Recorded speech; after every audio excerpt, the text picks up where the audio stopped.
Assalamualaikum warahmatullahi wabarakatuh. Innal hamdalillah nahmaduhu wa nasta'inuhu wa nastaghfiruh wa na'udzu billahi min shururi anfusina wa sayyiati a'malina. من يهده الله فلا مضل له ومن يضلل فلن تجد له وليا مرشدا أشهد أن لا إله إلا الله وحده لا شريك له وأشهد أن محمدا عبده ورسوله أرسله كافة للناس بشيرا ونذيرا وداعيا إلى الله بإذنه وسراجا منيرا. قال الله عز وجل أعوذ بالله من الشيطان الرجيم يا أيها الذين آمنوا اتقوا الله حق تقاته ولا تموتن إلا وأنتم مسلمون. يا أيها الناس اتقوا ربكم الذي خلقكم من نفس واحدة وخلق منها زوجها وبث منهما رجالا كثيرا ونساء واتقوا الله الذي تساءلون به والأرحام إن الله كان عليكم رقيبا. يا أيها الذين آمنوا اتقوا الله وقولوا قولا سديدا يصلح لكم أعمالكم ويغفر لكم ذنوبكم ومن يطع الله ورسوله فقد فاز فوزا عظيما.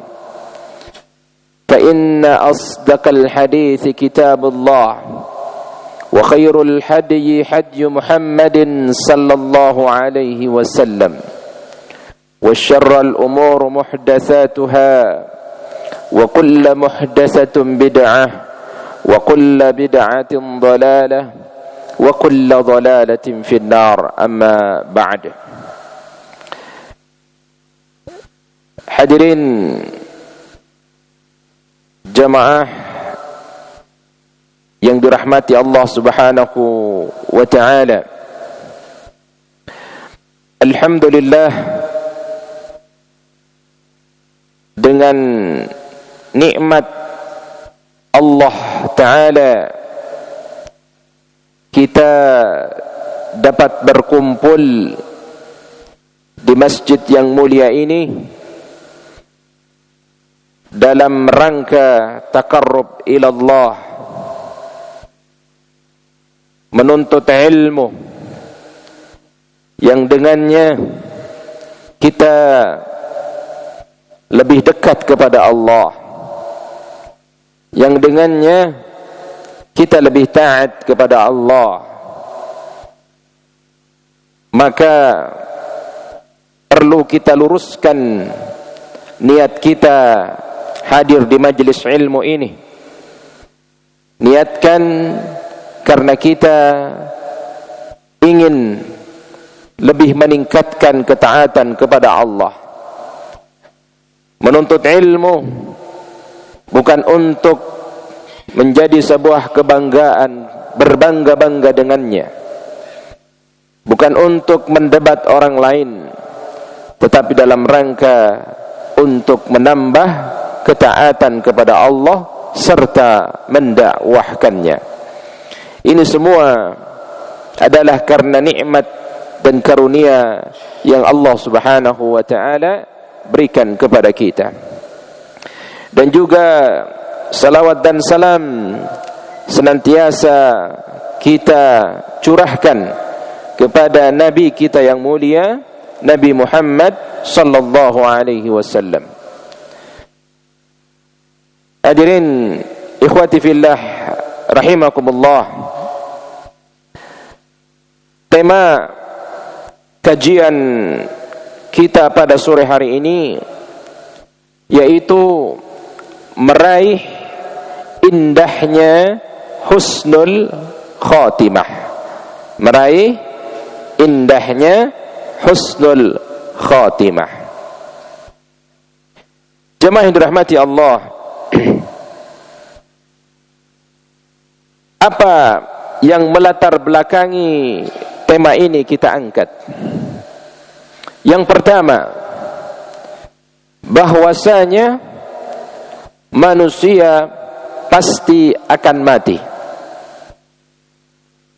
Kullu nafsin dha'iqatul maut. Setiap yang bernyawa pasti akan mati. Yang kedua, bahwasanya iman itu kadang naik, kadang turun. Kadang bertambah, kadang berkurang. Al-imanu yazidu wa yanqus. Yazidu bit-ta'ah wa yanqusu bil ma'asi. Iman itu naik karena ketaatan dan ia pun turun karena kemaksiatan. Yang ketiga, kenapa tema ini kita angkat? Karena kita manusia tidak tahu kapan, di mana, dan dalam keadaan bagaimana kita akan mati. Wa ma tadri nafsun bi ayyi 'ardin tamut. Tidak ada seorang pun yang mengetahui di bumi mana dia akan mati.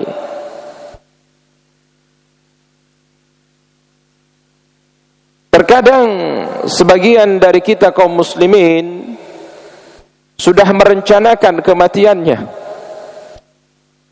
Saat keluar surat pensiunannya, maka dia bercita-cita dan bermimpi matinya di kampung halaman.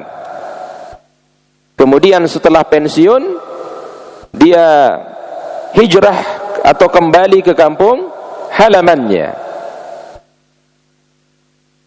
Di kampung halaman sampai 2-3 tahun, bahkan sampai 10 tahun juga belum mati. Kemudian kembali ke Jakarta, baru 3 hari di Jakarta sudah meninggal dunia. Dan ini kita tidak tahu di bumi mana kita akan mati. Itulah ketiga hal yang melatar belakangi kenapa tema ini kita angkat. Jemaah yang dirahmati Allah Subhanahu wa taala. Apa yang dimaksud dengan husnul khatimah? Kalau kita sering mendengar ungkapan ini, berarti ini sudah menjadi bagian dari bahasa Indonesia. Dan ini sudah menjadi suatu hal yang maklum di tengah masyarakat kaum muslimin ketika menyebutkan husnul khatimah. Tetapi terkadang dalam penyebutannya ada yang masih salah huruf. Ya, salah huruf. Husnul berasal dari kata hasana, pakai ha depannya, ha. Ya. Artinya baik. Khatimah artinya penutupan. Berarti kalau husnul khatimah, baik di penutupannya. Tapi kalau kita gunakan dengan huruf kha depannya husnul, ya husnul khatimah, itu bukan berarti baik penutupannya, artinya buruk penutupannya. Atau dengan istilah sama dengan su'ul khatimah. Hati-hati, tidak menggunakan huruf kha, tapi huruf ha, husnul, bukan husnul. Ya. Itu dari segi bahasa.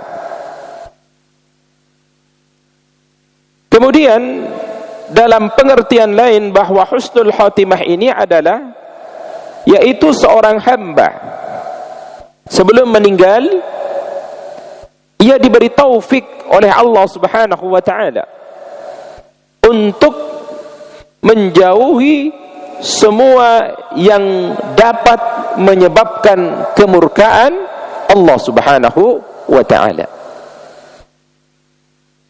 Jadi orang ini diberikan apa? Taufik sebelum meninggal dunia. Dipahamkan dia oleh Allah tentang kekuasaannya, diajarkan dia oleh Allah Subhanahu wa taala. Karenanya ketika ada di antara saudara kita yang akan meninggal dunia, maka anjurannya adalah kita mentalqinnya. Sebagaimana Rasulullah SAW bersabda, laqinu mautakum la ilaha illallah. Talqinkan, ajarkan orang yang akan mati di antara kalian kalimat la ilaha illallah. Namun sebagian kaum muslimin di tengah saudara-saudara kita justru mentalkinkan setelah mati. Ini yang keliru. Mentalkinkan setelah mati. Padahal anjurannya, syariatnya mentalkinkan sebelum mati, dengan harapan dia bisa mengucapkan la ilaha illallah. Sebagaimana Rasulullah SAW bersabda, "Idza aradallahu bi'abdihi khaira." Apabila Allah menghendaki kebaikan pada seorang hamba, ista'malahu, maka Allah memanfaatkannya. Lalu sahabat bertanya kepada Rasulullah, "Kaifa yasta'miluh?" Bagaimana Allah memanfaatkannya wahai Rasulullah? Qala, Rasulullah sallallahu alaihi wasallam menjawab, "Yuwaffiquhu li'amalin salih qabla mautih." Allah memberikannya taufik untuk sehingga dia beramal saleh sebelum dia meninggal. Rawahu Imam Ahmad. Jadi inilah yang dimaksud dengan husnul khatimah. Allah memberikannya taufik, kemudian dia memperbanyak amal saleh sebelum dia meninggal dunia. Inilah yang disebut dengan husnul khatimah. Cuma yang dirahmati Allah Subhanahu wa taala. Pertanyaan selanjutnya, kenapa harus husnul khatimah yang diharapkan? Kenapa? Kenapa setiap manusia mengharapkan akhir kehidupannya itu selalu baik? Dan ini menjadi cita-cita semua umat manusia. Sebejat-bejatnya seseorang pasti meminta husnul khatimah. Bagaimanapun banyaknya dosa yang dilakukan oleh seseorang, pasti meminta husnul khatimah. Bukan cuma keinginan orang beriman, tapi pendurhaka pun menginginkan akhir kehidupannya husnul khatimah. Kenapa? Karena orang yang berbuat durhaka kepada Allah, selama ia masih meyakini bahwa ada kehidupan selanjutnya, maka dia masih punya apa? Iman. Orang yang menentang syariat Allah bukan karena dia menentang ketentuan Allah, tapi karena dia enggan melakukannya dan dia percaya bahwa itu ada hukumnya, maka dia dianggap apa? Berbuat dosa. Tapi kalau dia menentang hukum Allah dan benar-benar tidak percaya, misalkan zina, yang jelas hukumnya haram, kemudian dia katakan halal, ini yang disebut apa?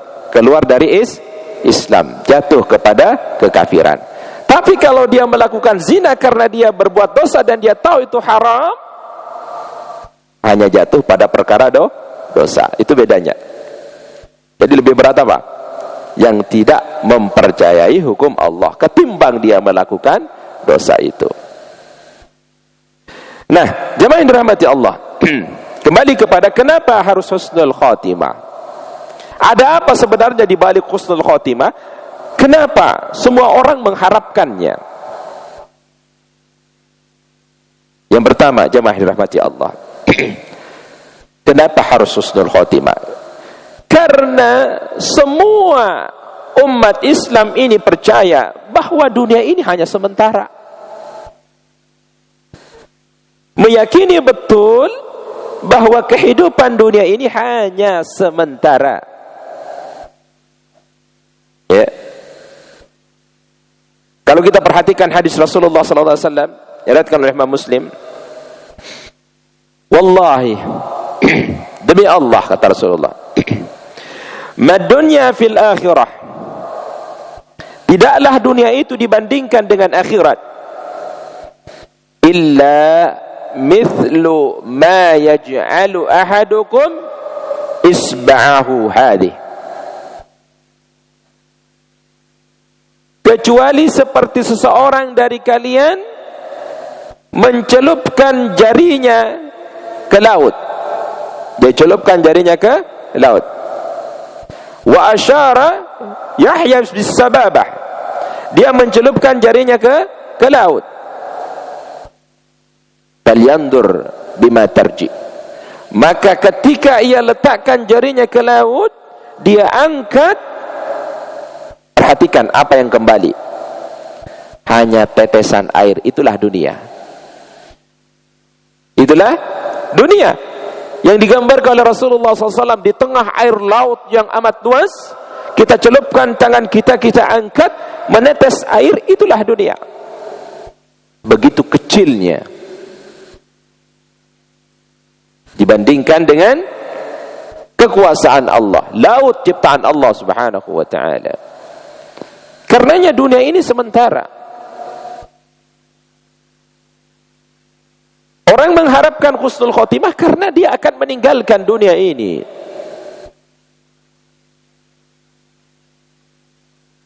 Orang hiruk pikuk dengan aktivitasnya sehari-hari, berangkat pagi, bekerja, pulang sore, pulang malam, begitu seterusnya. Dan itu suatu saat perlahan-lahan kemudian mulai melemah keadaan kita. Karenanya kenapa ada pensiun? Bukan karena kita tidak dipekerjakan lagi, tapi kemampuan seseorang mulai berkurang. Akal pikiran seseorang mulai melemah. Karena kita kembali dari bayi, anak-anak, remaja, dewasa, tua, kemudian pikun dan lain sebagainya, kembali. Meskipun kita mengatakan, kenapa saya harus pensiun sementara saya masih kuat? Karena kita akan kembali lemah. Pikiran kita lemah, tenaga kita lemah, apalagi kita bekerja mengandalkan tenaga. Jemaah yang dirahmati Allah Subhanahu wa ta'ala, maka itulah dunia. Hiruk pikuk kebiasaan kita sehari-hari mulai perlahan-lahan kita tinggalkan. Apalagi Allah coba kita dengan rasa sakit. Kemudian apalagi Allah coba kita dengan berbagai macam musibah dan lain sebagainya. Maka semakin terasa kita akan meninggalkan dunia ini. Namun terkadang di antara manusia tidak memperhatikan ini. Mereka disibukkan dengan pekerjaan mereka, berangkat pagi, pulang petang, pagi, pulang petang. Tapi mereka tidak menyadari bahwa rutinitas mereka tidak selamanya akan seperti itu. Apalagi yang orientasinya bekerja untuk dunia, maka mereka akan mendapatkan apa yang Allah takdirkan bagi mereka. Karena kata Rasulullah sallallahu alaihi wasallam, barang siapa yang keluar dari rumahnya bekerja niatnya untuk dunia, ingin mengumpulkan harta sebanyak-banyaknya, ingin membeli mobil, ingin membeli rumah, maka Allah jadikan matanya fakir. Allah menjadikan di depan matanya kefakiran. Yang dia lihat bahwa dirinya adalah fakir.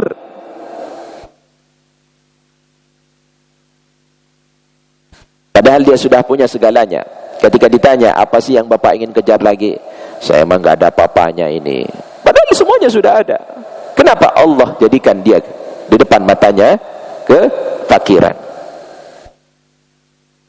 Allah cerai-beraikan urusannya. Jadi tidak ada yang selesai. Tapi orang yang keluar dari rumahnya bekerja karena untuk Allah, dia tahu ini merupakan tanggung jawabnya sebagai kepala rumah tangga, dia niatkan bekerja untuk ibadah kepada Allah, Allah kumpulkan urusannya, Allah selesaikan urusannya. Muncul sifat qanaah di dalam hatinya. Dunia datang kepadanya dalam keadaan merangkak. Itu orang yang keluar dari rumahnya bekerja, niatnya karena Allah subhanahu wa ta'ala, bukan untuk mengumpulkan harta.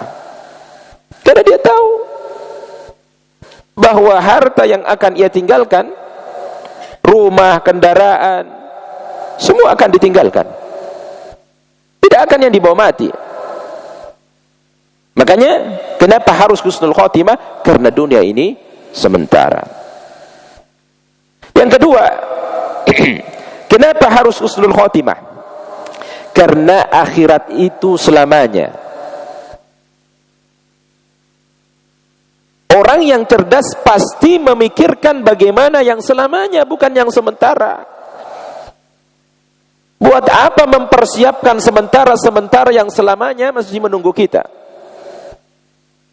Wal akhiratu khairu wa abqa. Padahal kehidupan akhirat itu lebih baik dan lebih kekal. Orang yang cerdas adalah orang yang mempersiapkan kehidupan akhiratnya. Karena mereka tahu bahwa yang akan nanti dibawa ke hadapan Allah Subhanahu wa taala adalah amal perbuatan. Baik buruknya akan kita bertanggungjawabkan di hadapan Allah. Tidak ada manusia yang akan nanti lalai, terlepas dari catatan Allah Subhanahu wa taala. Semua akan nanti mendapatkan balasan yang nanti Allah berikan kepada hambanya. Karena dunia ini bukan tempat tinggal, tapi dunia ini tempat meninggal. Perlu diperhatikan. Dunia ini bukan tempat tinggal, tapi tempat meninggal. Kalau tempat meninggal, berarti yang kita harapkan nanti tempat tinggal. Kalau kita meninggal, maka kita menuju kepada tempat tinggal. Dunia ini adalah perjalanan panjang kita. Sejak Allah menitipkan kita di dalam rahim perut ibu kita, itu alam pertama kita, alam rahim. Kemudian Allah mengeluarkan kita dari perut ibu kita masuk kepada alam kedunia, yaitu alam kedua dunia. Sekarang kita berada di alam kedua. Perjalanan panjang. Kemudian Allah mengantarkan kita kepada alam ketiga, alam kubur. dan finishnya adalah alam akhirat. Itulah terakhir perjalanan kita. Jangan terlena di semua alam yang kita datangi itu. Jangan kita buat kita terlena, apalagi alam dunia. Tapi bagaimana sikap kita sebagai orang yang berjalan melalui perjalanan jauh, bahwa ini bukan tempat tinggal kita, ini hanyalah persinggahan sementara. Jemaah yang dirahmati Allah Subhanahu wa ta'ala, makanya jangan sibuk memikirkan tempat yang akan kita tinggalkan. Jangan sibuk, Pak, mikirin tempat yang mau ditinggalkan ini, jangan sibuk. Tapi sibuklah memikirkan tempat yang akan kita tinggali. Jangan sibuk memikirkan tempat yang akan kita tinggalkan, tapi sibuklah memikirkan tempat yang akan kita tinggali. Ya namanya kalau kita mau tinggalkan, ya udah biarin aja. Ya, nggak perlu dipikirin. Justru kita akan bagaimana memikirkan tempat yang akan kita tinggali. Berarti tempat yang akan kita tinggalkan adalah dunia, tempat yang akan kita tinggali adalah akhirat. Itu yang kita pikirkan, bagaimana nasib kita nanti di akhirat. Karena yang menentukan nasib di akhirat itu ya di dunia, bukan di akhirat. Di dunia inilah kita menentukan nanti nasib kita di akhirat. Karena di akhirat itu perjalanan akhir dari segalanya ada dua tempat, surga dan neraka. Tidak ada lagi bantahan di sana. Jangan katakan, ya Allah, saya tidak mendengarkan ayat itu. Ya Allah, saya tidak pernah disuruh. Ya Allah, tidak ada yang mendakwahkan kepada saya. Tidak ada alasan seperti itu. Bukankah kami telah mengutus seorang Rasul di tengah-tengah kalian, yatlu alaihim ayatihi wa yuallimuhumul kitaba wal hikmata wa yuzakkihim, yang mengajarkan kitab kepada kalian, memberikan hikmah, mensucikan kalian. Bukankah di tengah-tengah kalian para da'i, para ustadz menyampaikan kebenaran, menyampaikan ayat-ayat Allah? Maka tidak ada alasan lagi bagi kita untuk mengelak. Semuanya harus kita pertanggungjawabkan. Karenanya jemaah yang dirahmati Allah Subhanahu wa ta'ala, bagaimana kita menuju husnul khotimah itu? Sudah azan? Berapa? 2 menit lagi.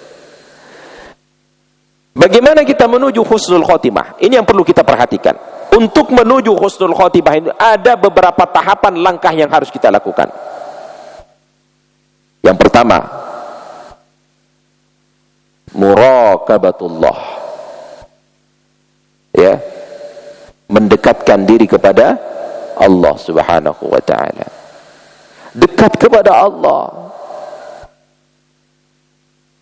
Bagaimana mungkin kita bisa husnul khotimah sementara kita jauh dari Allah? Bagaimana caranya dekat kepada Allah? Dengan cara kita melaksanakan perintah Allah, melaksanakan kewajiban-kewajiban kita.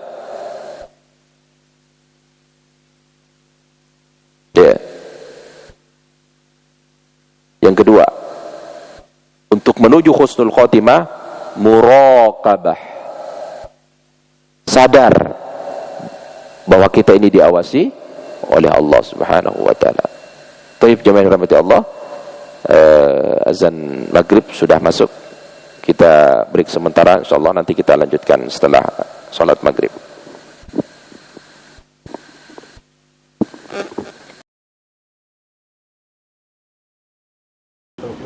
Baik, jemaah yang dirahmati Allah, kita lanjutkan kajian kita pada sore hari ini dengan tema indahnya husnul khotimah. Ya.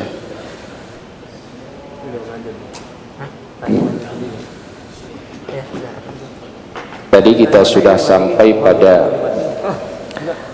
menuju husnul khotimah. Ini sudah masuk spesifikasi bagaimana mendapatkan husnul khotimah. Yang pertama tadi adalah muqarabah, yaitu mendekatkan diri kepada Allah Subhanahu wa ta'ala dengan amal soleh tentunya. Jadi inilah puncak kedekatan seorang hamba kepada Allah Subhanahu wa ta'ala. Allah wafatkan dia dalam keadaan husnul khotimah. Yang kedua, muraqabah, sadar bahwa kita ini diawasi oleh Allah. Problematikanya, orang yang selalu berbuat dosa itu karena dia tidak sadar bahwa dia diawasi oleh Allah.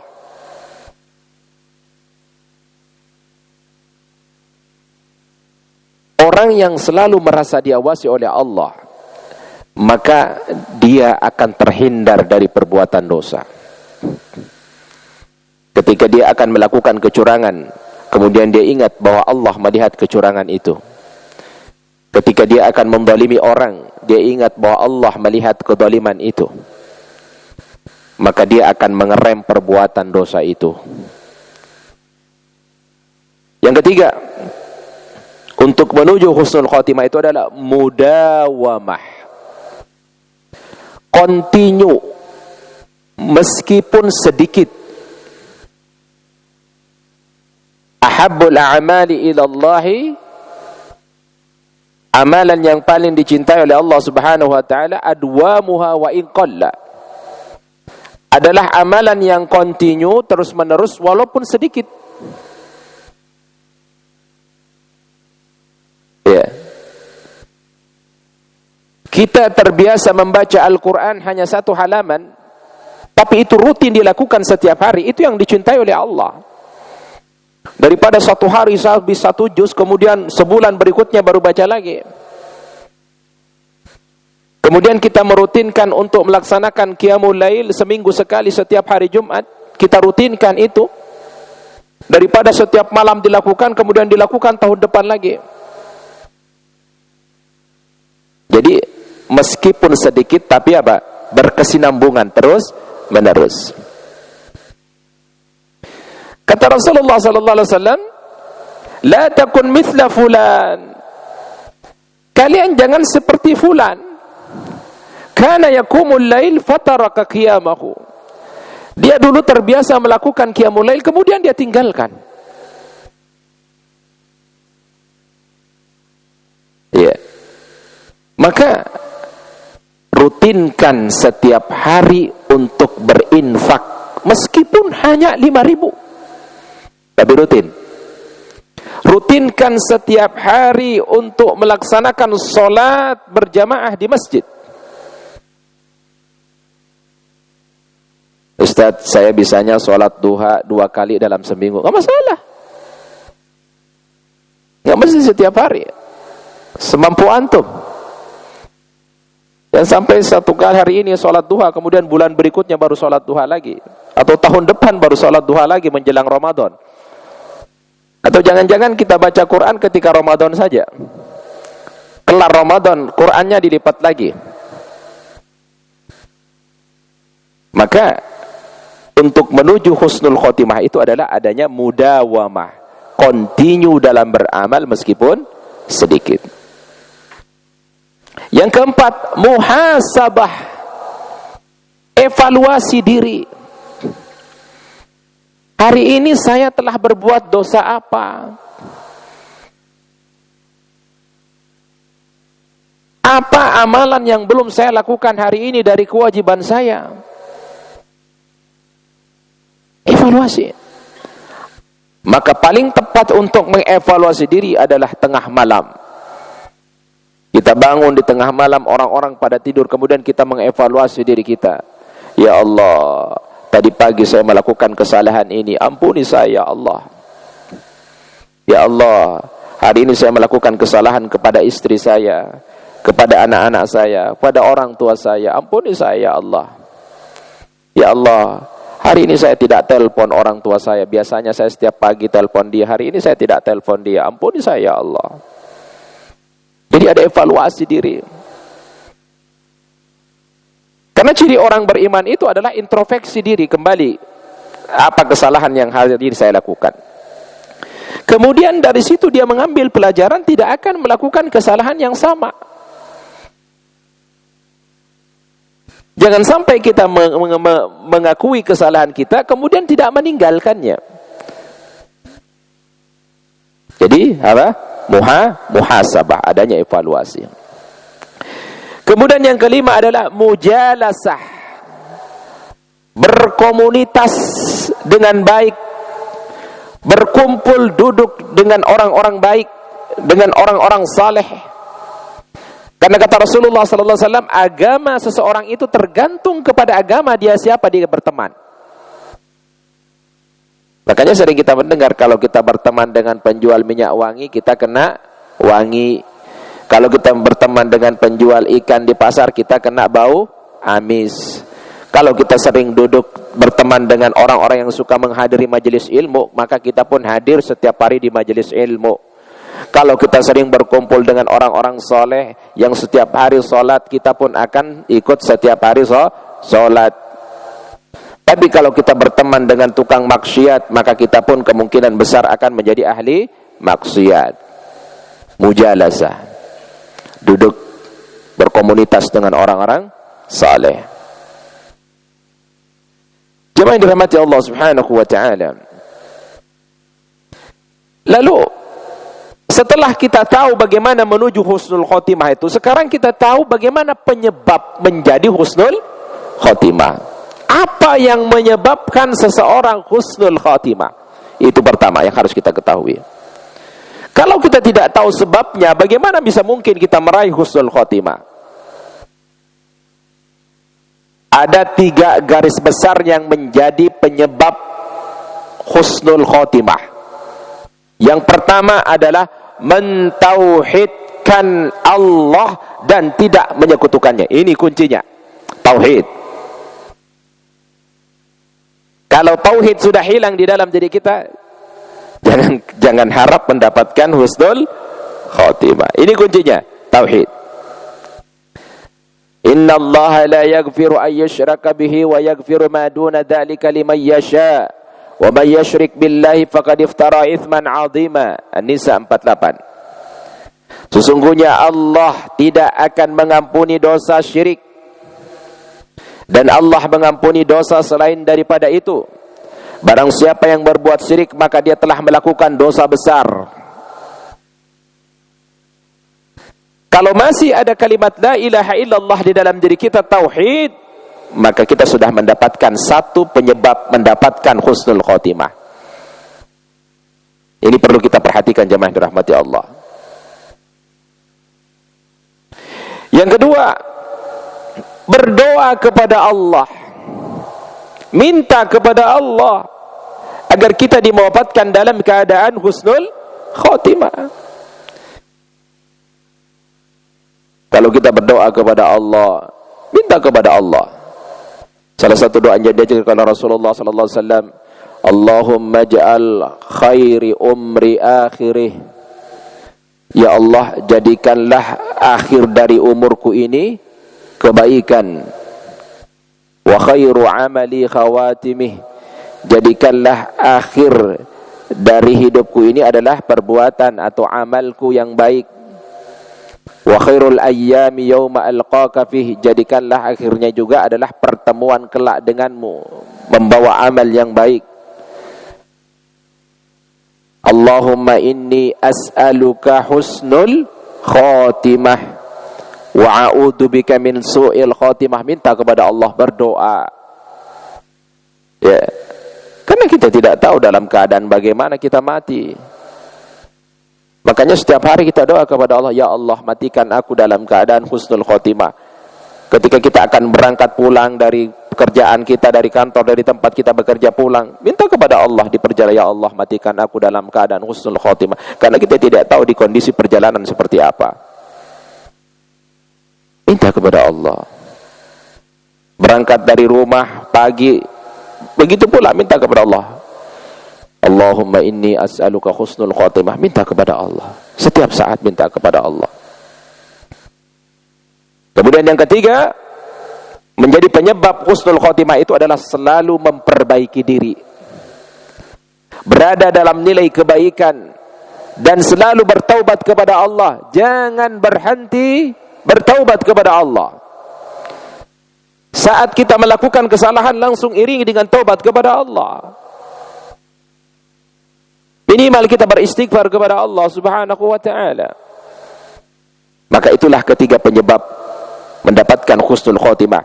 Pertama tadi, mentauhidkan Allah, tidak menyekutukannya, berdoa kepada Allah, kemudian memperbaiki diri, selalu bertaubat kepada Allah subhanahu wa ta'ala. Jemaah yang dirahmati Allah, sekarang kita masuk kepada tanda-tandanya. Mungkin di antara kita, orang tua kita, saudara kita, teman kita, tetangga kita, yang pernah kita menyaksikan mereka meninggal dunia, apakah itu sebuah tanda husnul khotimah? Karena Rasulullah SAW mengajarkan kepada kita tentang ada tanda-tanda yang disebutkan oleh Rasulullah SAW orang mendapatkan husnul khotimah. Di antara sekian tanda, saya akan kumpulkan jadi 4 tanda yang sangat menonjol sekali kelihatan dalam kehidupan kita. Yang pertama, orang yang mengucapkan kalimat syahadat saat meninggal. Ini yang pertama. Itu tandanya dia husnul khotimah. Kalau dia akan mati sebelum dicabut nyawanya oleh Allah, dia mengucapkan la ilaha illallah Muhammadar Rasulullah, kemudian mati, husnul khotimah. Kata Rasulullah sallallahu alaihi wasallam, hadis riwayat Abu Daud, man kana akhirul kalamihi la ilaha illallah dakhalal jannah. Siapa yang di akhir perkataannya mengucapkan la ilaha illallah, maka dia masuk surga. Ustaz, itu mah gampang. Iya. Kalau kita dalam keadaan sehat seperti rasanya gampang mengucapkan la ilaha illallah. Tapi tidak segampang yang kita bayangkan ketika sakaratul maut. Mereka yang mudah mengucapkan bukan karena gampang, tapi yang memudahkan mereka mengucapkan karena mereka terbiasa mengucapkannya di dalam keadaan sehat. Mereka terbiasa mengucapkannya ketika mereka dalam keadaan muda. Kalau orang tidak terbiasa mengucapkan kalimat ini, kemudian dia mengatakan gampang nanti. Karena itu bisa diucapkan tergantung kepada amal perbuatan seseorang. Allah yang menguatkan ucapan mereka.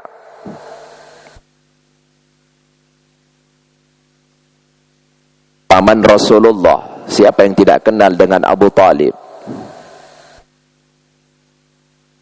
Orang yang disayangi oleh Rasulullah, pembela Rasulullah, orang yang memelihara Rasulullah setelah kakeknya meninggal dunia. Di tengah kaum kafir Quraisy menentang dakwah Rasulullah, mencaci maki Rasulullah, bahkan akan membunuh Rasulullah, dia berdiri tegak Abu Talib membela Rasulullah SAW. Tapi bagaimana akhir kehidupannya? Nabi memaksakan diri kepada pamannya agar pamannya mengucapkan la ilaha illallah, tapi tidak juga keluar.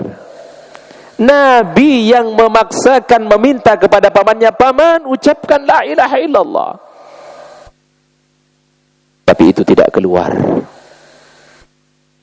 Bahkan Allah menurunkan ayat khusus tentang itu.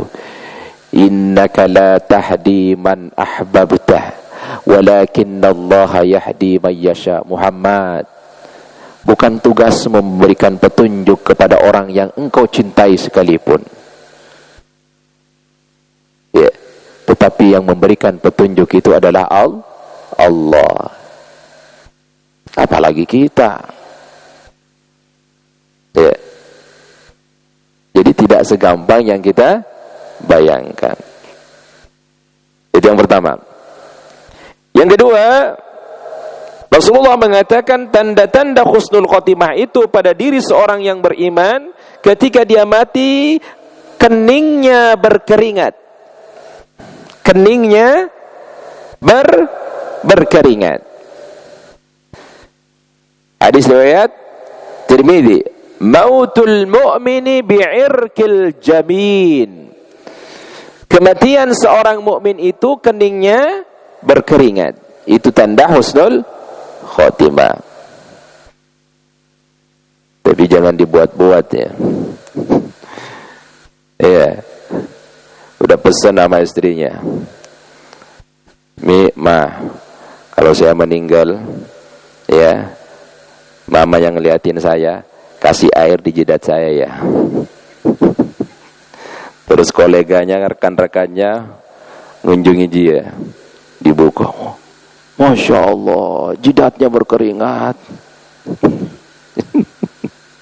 Ya, itu tidak dibuat-buat, itu muncul dengan sendirinya. Ya.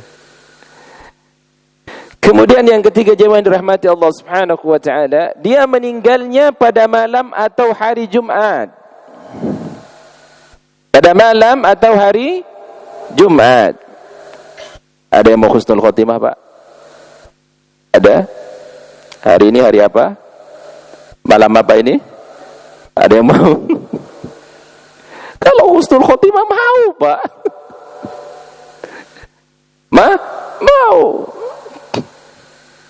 Kata Rasulullah SAW, hadis riwayat Imam Ahmad, "Ma min muslimin yamutu yawmal jumu'ah aw lailatal jumu'ah illa waqahu Allahu fitnatal qabr."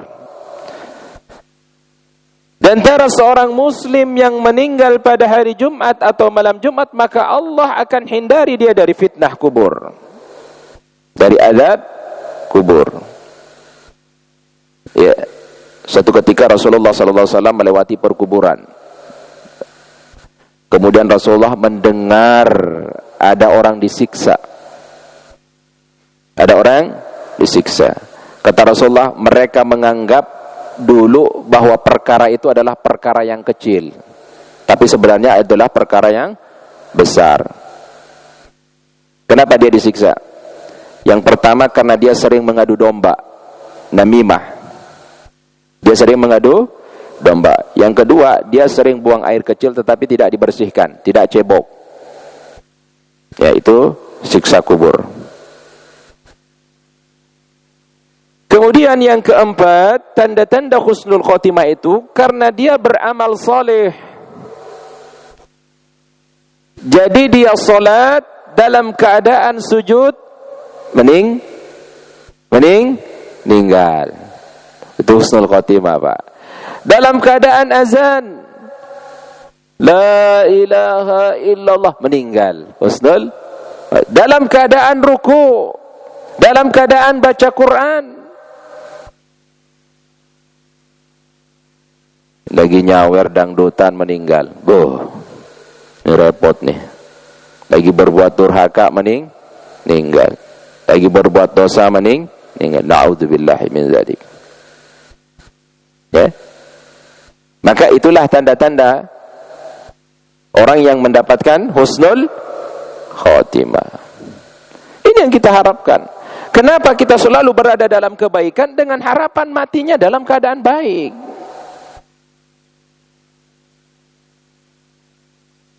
Kita berharap kita mati dalam keadaan sholat. Kita berharap kita mati dalam keadaan berbuat baik kepada orang lain. Itu yang kita harapkan.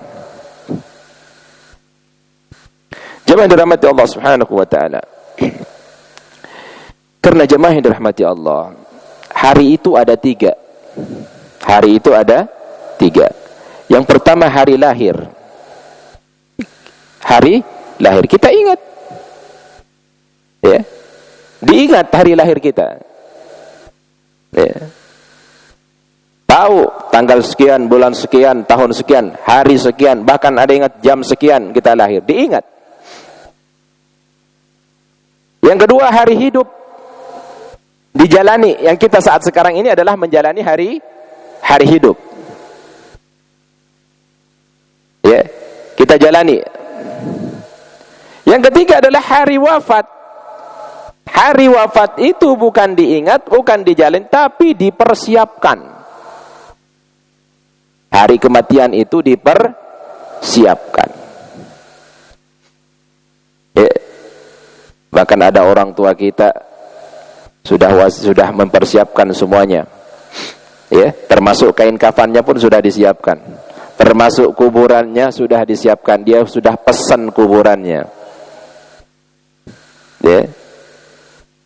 Yang dimaksud mempersiapkan di sini adalah bukan mempersiapkan segala hal yang terkait dengan proses pemakaman, tetapi yang dipersiapkan di sini adalah amal saleh yang kita bawa. Karena nanti setelah kita diantarkan ke pemakaman, maka satu persatu akan kembali. Yang pertama kembali adalah rekan-rekan kerjaan kita, rekan-rekan kantor kita, rekan-rekan di rumah kita. Yang kedua adalah keluarga besar kita yang akan kembali. Dan yang ketiga adalah baru terakhir keluarga inti, istri, anak kita. Terakhir kita sendiri dan amal kita.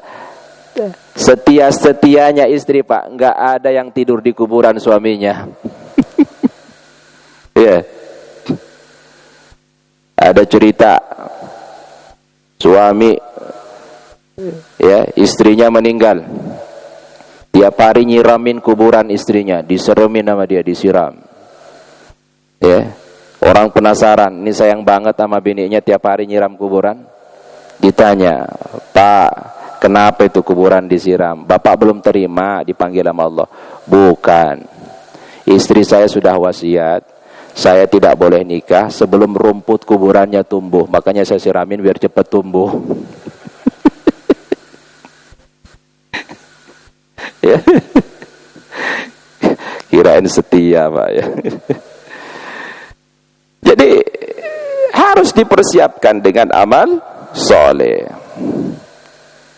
Ya tadi, harta kita tidak mungkin mobil yang mewah Fortuner kita kemudian kita gali di kuburan bersama kita. Tidak mungkin simpanan uang kita kubur bersama kita. Sesuatu hal tidak mungkin. Yang akan bersama kita adalah amal saleh. Saya akan menceritakan hadis dari Rasulullah tentang akhir kehidupan seorang mukmin dan orang kafir. Kata Rasulullah sallallahu alaihi wasallam, apabila seorang mukmin dicabut nyawanya oleh Allah Subhanahu wa taala, maka Allah menurunkan malaikatnya.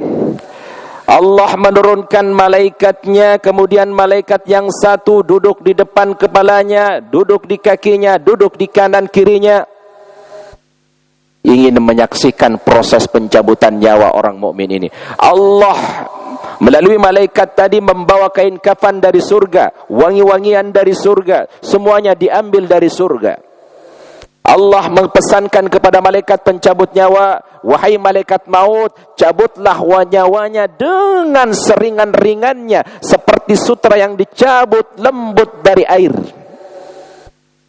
Rasulullah mengibaratkannya seperti cerekma, ini air kita tuangkan ke gelas. Begitulah orang mukmin dicabut nyawanya, lembut sekali, tak terasa. Kemudian malaikat yang tadi diutus oleh Allah Subhanahu wa taala mengangkat ruhnya, dibawa kepada Allah.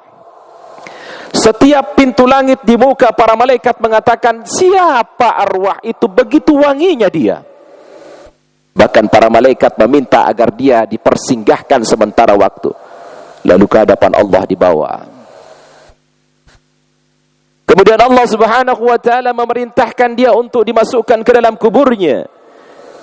Ketika di dalam kubur, dia memandang kuburnya begitu luas, terang benderang. Maka datanglah seseorang yang berdiri di sampingnya, bersih, putih, wangi. Orang meninggal tadi berkata, "Kamu siapa?" Yang tadi mengatakan, "Saya adalah amalmu. Saya akan mendampingimu sampai kelak Allah membangkitkan engkau." Allah bentangkan surga di depannya, kemudian dia berdoa kepada Allah, ya Allah, cepatkan hari kiamat, karena aku sudah tidak sabar lagi untuk masuk ke dalam surgamu. Itu keadaan orang mukmin yang dicabut nyawanya. Tapi kalau pendosa orang kafir yang dicabut nyawanya, Allah utus malaikat duduk di samping kanan, kiri, depan, belakangnya, membawa kain kafan dari neraka yang bau. Allah memerintahkan malaikat mencabut nyawanya dengan keras.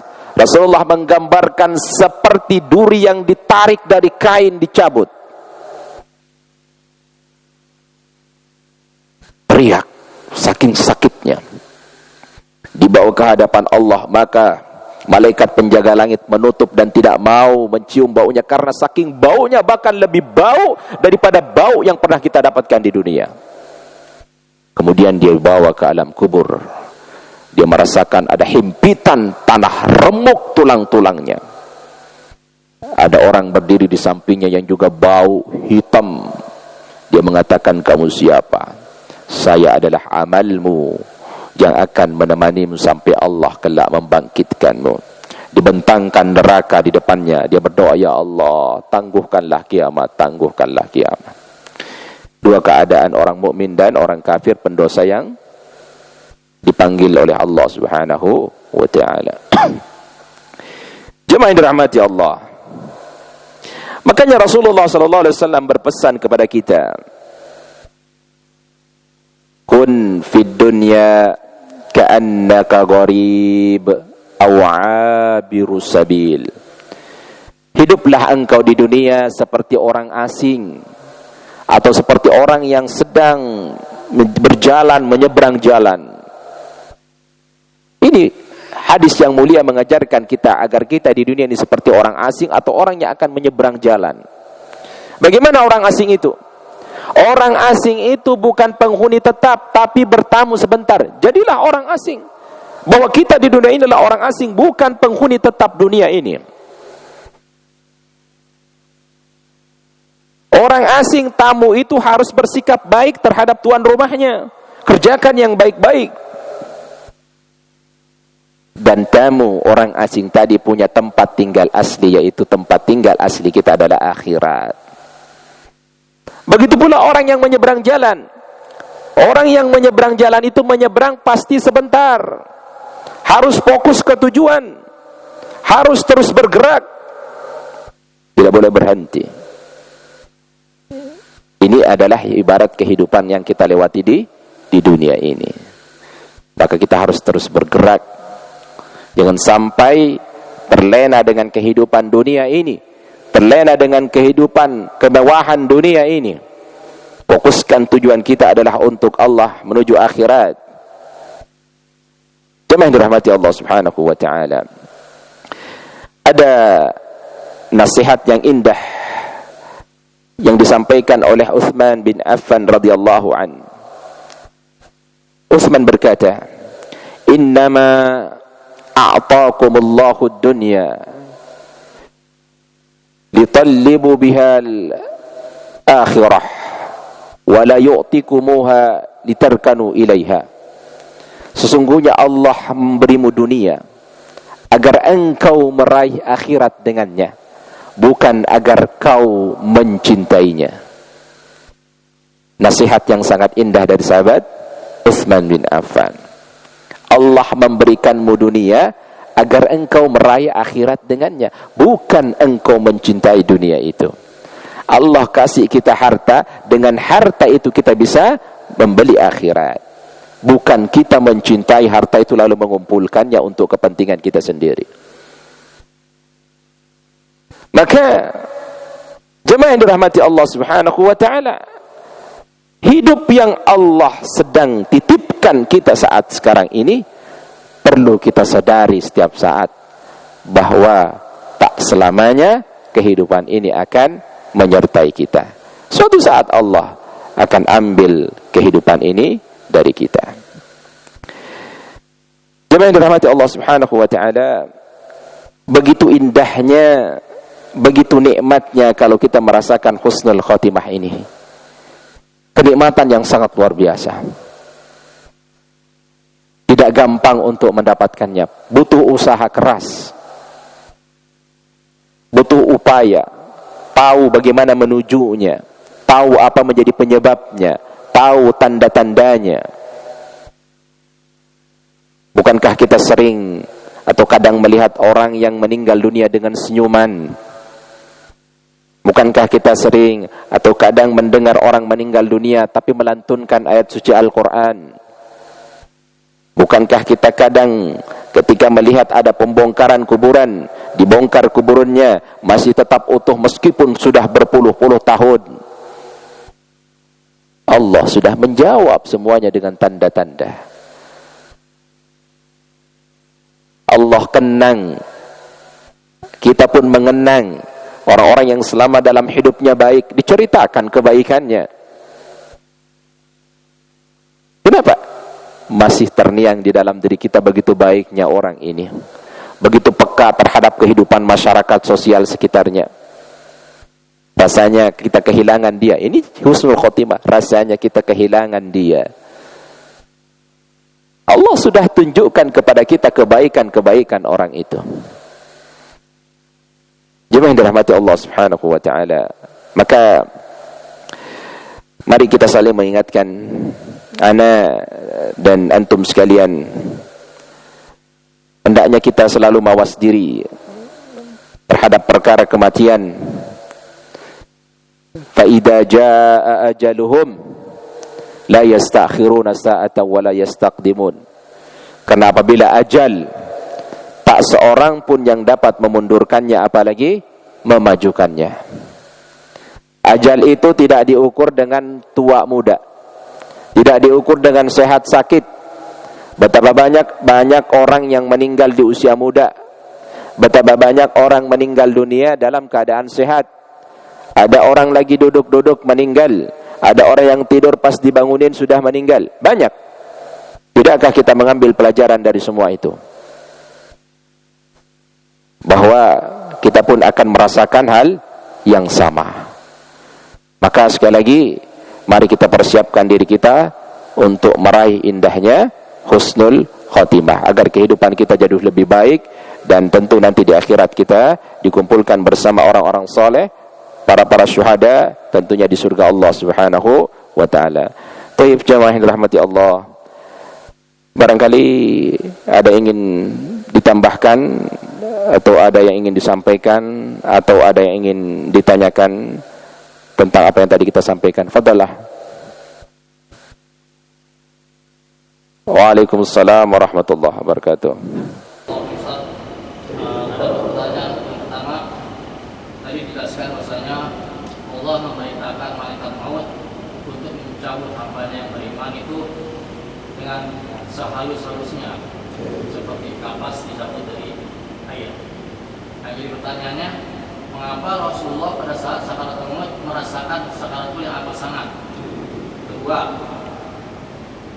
pertanyaannya, banyak kawan kita yang beberapa tahun ini atau tahun depan pensiun saat. Nah itu uang pensiunnya itu bagaimana baiknya, apakah untuk berangkat haji atau umroh atau ditabungkan dikarenakan masih ada tanggung jawab terhadap anak-anak yang masih kecil saat biaya sekolah. Baik. Barakallahu fiik. Bicara tentang sakaratul maut, Allah Ta'ala berfirman dalam surah Qaf, wa ja'at sakratul maut bil haqq dzalika ma kunta minhu tahid.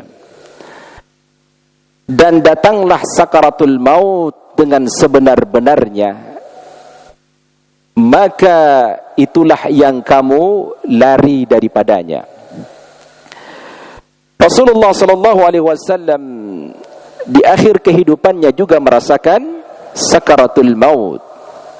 Dalam satu riwayat bahwa meninggalnya Rasulullah itu adalah sisa-sisa bekas racun orang Yahudi yang diberikan kepada Rasulullah sallallahu alaihi wasallam. Kemudian beberapa bulan kemudian masih terdapat sisa racun itu. Rasulullah sallallahu alaihi wasallam meninggal dunia di usia 63 tahun.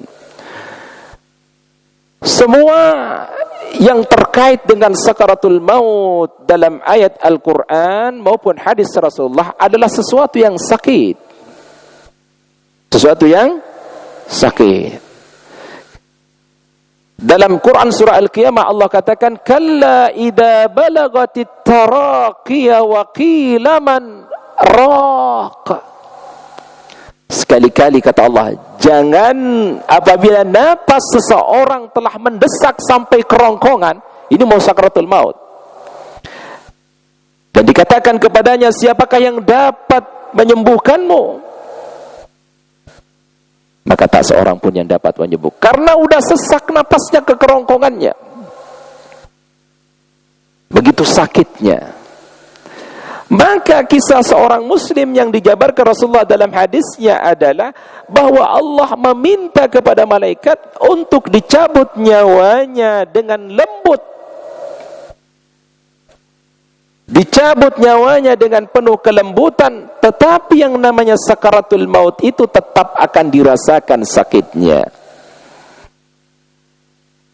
Bukan berarti dia tidak merasakan apa-apa, tetap dia akan merasakan, tapi berbeda cara mencabut dan merasakannya dibandingkan ketika Allah mencabut nyawa para pendosa dan orang kafir. Tetap dirasakan bagaimana sakaratul maut itu, karena Al-Quran sendiri yang mengatakan bahwa sakaratul maut itu memang sakit, tetap dirasakan. Jamaah dirahmati Allah subhanahu wa ta'ala. Bahkan Nabi pun merasakan sakaratul maut.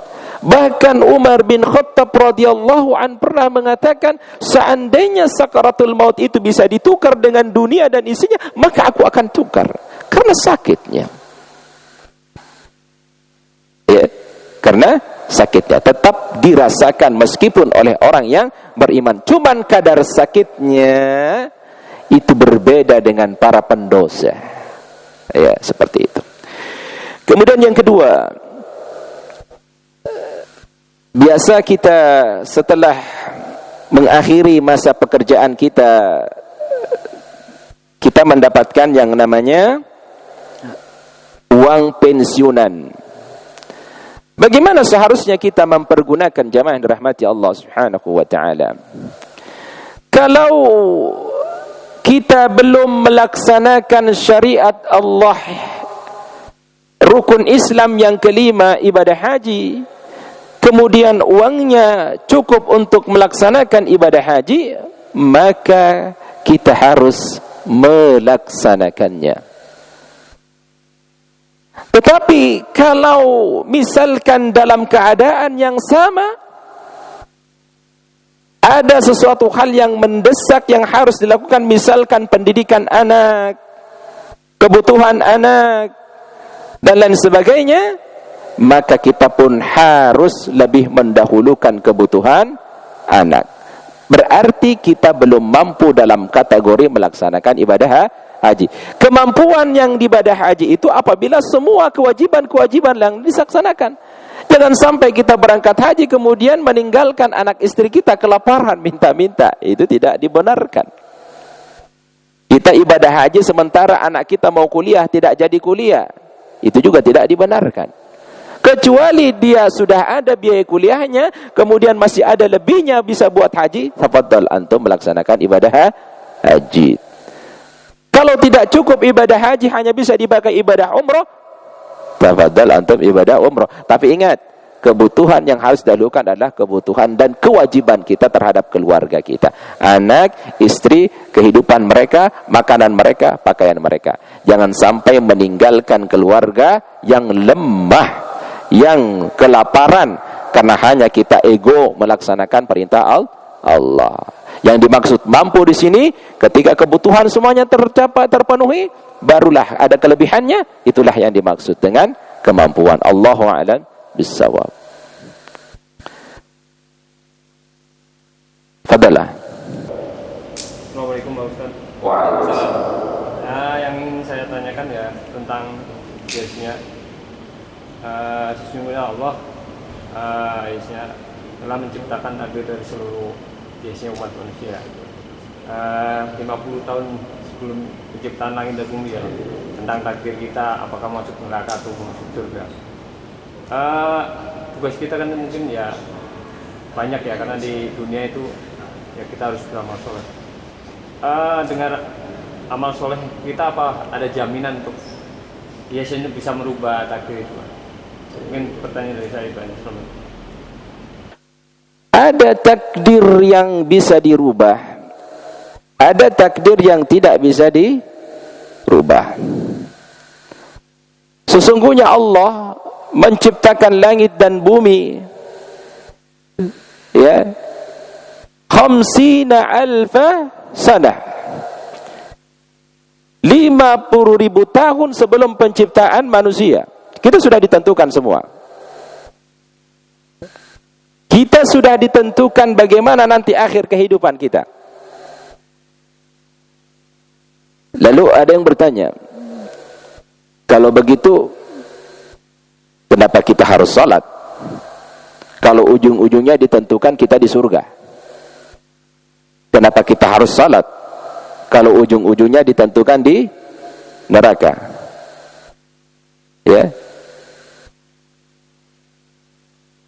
Jadi maksudnya ketika Allah Subhanahu wa taala menciptakan kita itu bukan berarti kemudian segala sesuatu itu berjalan lalu kita tidak bisa berbuat apa-apa karena mengharapkan apa yang sudah ditentukan Allah. Tetapi di situ ada kontrol manusia. Kembali kepada ayat yang lain, Allah berfirman, "Innallaha la yughayyiru ma biqaumin hatta yughayyiru ma bi anfusihim." Sesungguhnya Allah tidak akan merubah nasib satu kaum apabila kaum itu sendiri tidak mau merubah. Misalkan Allah Subhanahu wa taala menciptakan kita di tengah keluarga yang serba kekurangan, miskin. Dari bapak yang miskin, ibu yang miskin, keluarga yang miskin.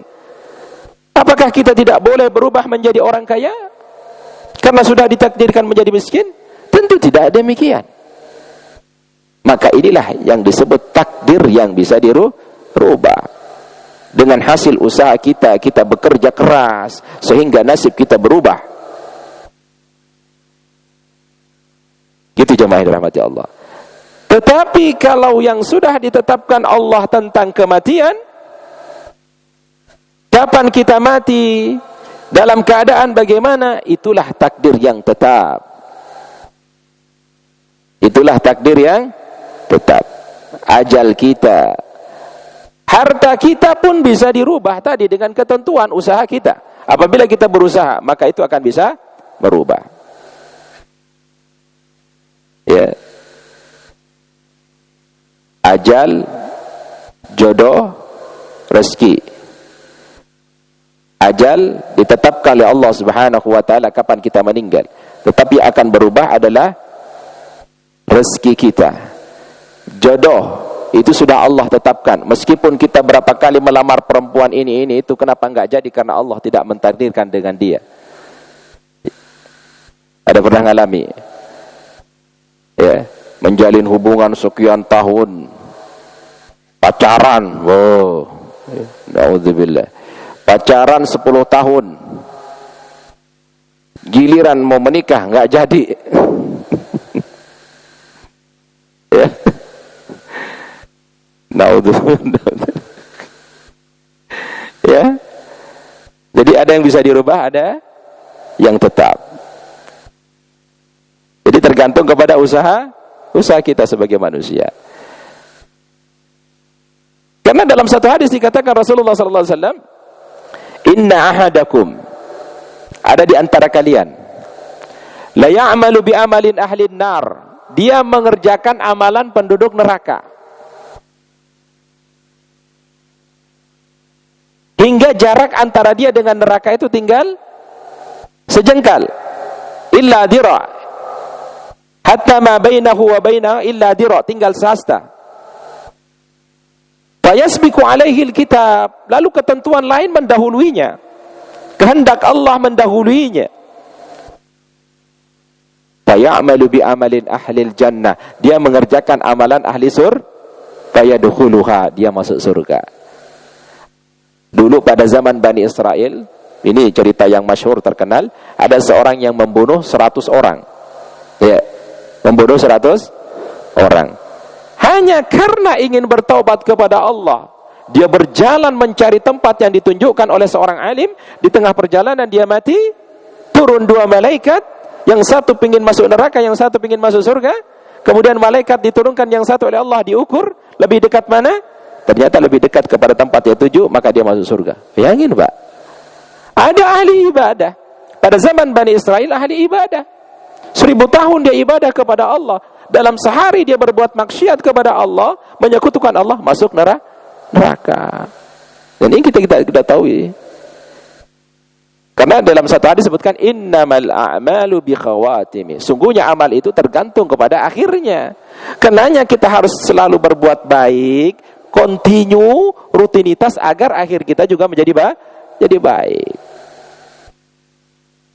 Jangan kita kepedean, saya udah ngaji, saya udah sholat, pasti ini masuk surga ini, Firdaus lagi. Kita nggak tahu akhirnya nanti gimana. Dan jangan kita tuduh para pendosa itu juga ahli neraka.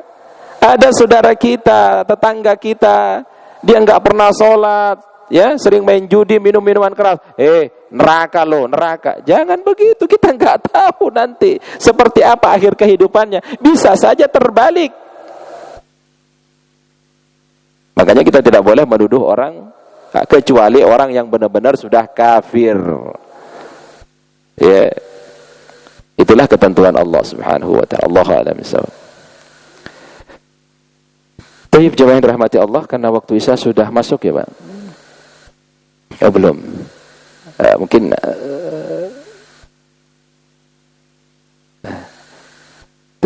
berapa menit lagi saya, Pak? Cukup. Satu lagi bisa. Silakan. Mungkin dari yang tadi timpakan yang mendapatkan husnul khotimah ada 4, dan mungkin yang agak sulit orang bisa melihat langsung itu nomor 1. Jadi kalau orang meninggal, hampir kita tidak tahu dia mengucapkan apa. Itu hampir sedikit yang tahu bahwa dia mengucapkan apa. Yang keempat, meninggal dalam keadaan beramal soleh, walaupun ada di YouTube dan sebagainya yang secara berita. Tapi untuk yang kedua poin 2 dan poin 3, yaitu meninggal di mana dia meninggal berkeringat. Terus dia meninggal di hari Jumat atau di malam Jumat. Apakah ini juga salah satu dia punya jaminan menjadi husnul khotimah? Apa sebenarnya? Bagaimana kita mengetahui bahwa dia husnul khotimah? Lihat dari balasannya. Lihat dari balasan yang disebutkan oleh Rasulullah sallallahu alaihi wasallam. Contoh, ketika dia meninggalnya pada malam Jumat atau hari Jumat, di dalam hadis itu Rasulullah mengatakan, siapa di antara kaum muslimin yang meninggal pada hari Jumat atau Lailatul Jum'ah, malam Jumat, illa waqahu Allahu fitnatal qabr, kecuali Allah akan jauhkan dia dari fitnah atau azab kubur. Berarti balasannya adalah kebaikan. Maka hadis ini menunjukkan bahwa orang yang meninggal pada malam atau hari Jumat, Allah akan bebaskan dari siksa kubur. Tapi perlu diingat orang yang bagaimana dulu. Jangan dipukul rata. Ya. Ada orang lagi mabok-mabokan malam Jumat meninggal. Nah, ini ya tidak harus dipukul rata. Ada orang lagi zina hari Jumat siang bolong meninggal. Apakah dia akan terbebas dari fitnah kubur? Tentu tidak.